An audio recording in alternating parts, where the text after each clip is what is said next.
right, ladies and gentlemen, boys and girls, children of all ages, welcome back to another episode of Pop Culture Junkies. Today I want to talk to you about a great 4-issue miniseries, Fantastic Four and the X-Men. Let's go.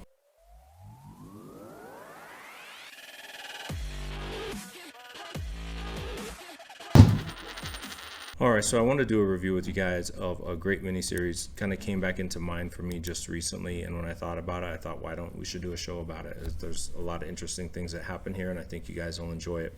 So the series I'm talking about is the Fantastic Four X-Men series from 2020. I'm not usually a huge Fantastic Four fan. I always want them to be great, but I typically can't stand the books they're in. This series was written after the Krakoan reboot of X-Men.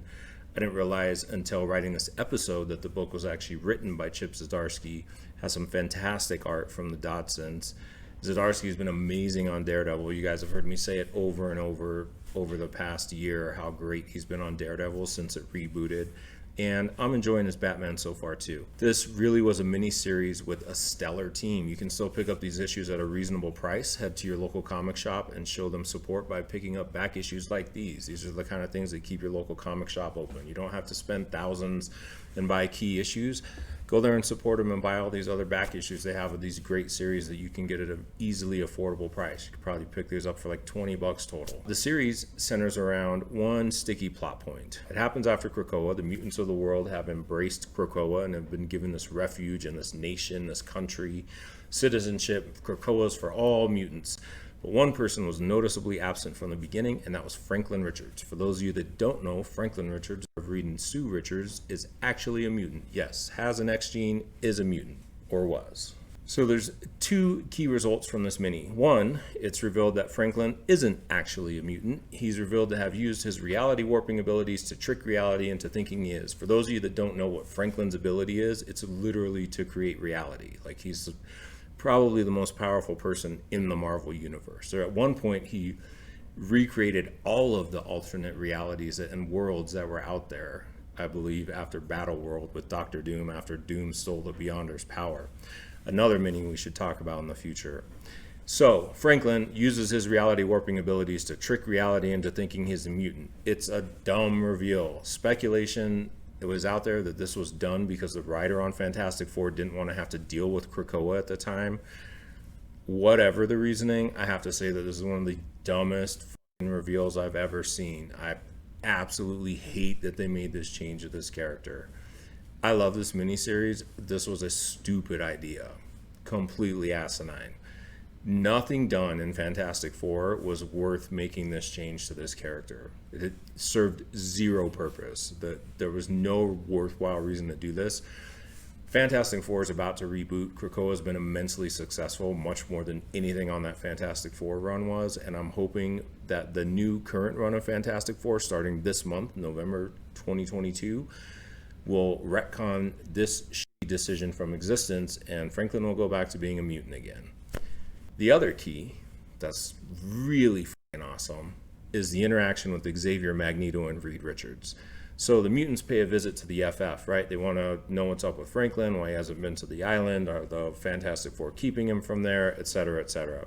They show up at dinner time. They get Reed alone in his lab, Magneto and Xavier, and they reveal that they know he built a machine that can mask the mutant gene so that you won't know someone's a mutant. They also know that this could potentially be used to remove the X gene and be weaponized against mutants. So what do? They destroy the machine, obviously, but Xavier then mind wipes Reed so he can't figure out how to rebuild it. It's cold-blooded. And it's not just that he mind wipes him, he tells him, I'm going to erase this from your memory, but I'm going to let you remember that I did this to you so that you know never to cross this line. And then tells them, welcome to the New World Order. It's cold-blooded, man. Xavier even tells him, like, remember when we were on the Illuminati together and I would just mind wipe people so they wouldn't remember things? I'm not even going to give you that courtesy. I'm going to make you remember that I did this to you. I came in your house and we did this to you. That's an awesome interaction. I will say it's pretty dumb that Reed Richards doesn't have a backup file to just recreate this stupid device. Like, he has backup files for the Ultimate Nullifier, but not this bullshit. It's a dumb plot point you have to overlook. I will say being dumb is some classic Reed Richards shit to do, so it's not that far of a leap of logic to think he would be dumb enough to not have backup files of this device. He probably is the dumbest genius in the history of comics. Just throwing it out there. So later in the main X books, Reed actually shows up at the Hellfire Gala and has some words with Xavier and Tony Stark.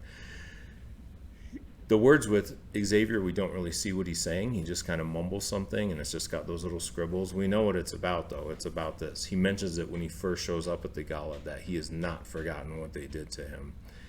I can only hope this isn't one of those dangling plot points in an X book that doesn't get addressed. The potential for this is so amazing for whatever comes from this story in the future. We all know how many dangling plot points X books can have. There are millions of them out there. They had to make a whole new series called X-Men Legends just to deal with dangling plot points that were never addressed in past X books. I hope this does not become one of those. Before we leave this Krakoan era, or even after, I don't care. I hope that this is addressed, what they did to Reed and what they made him live with here. I also hope they make Franklin a mutant again, because he's a mutant. So back to this main series, the writing is on point.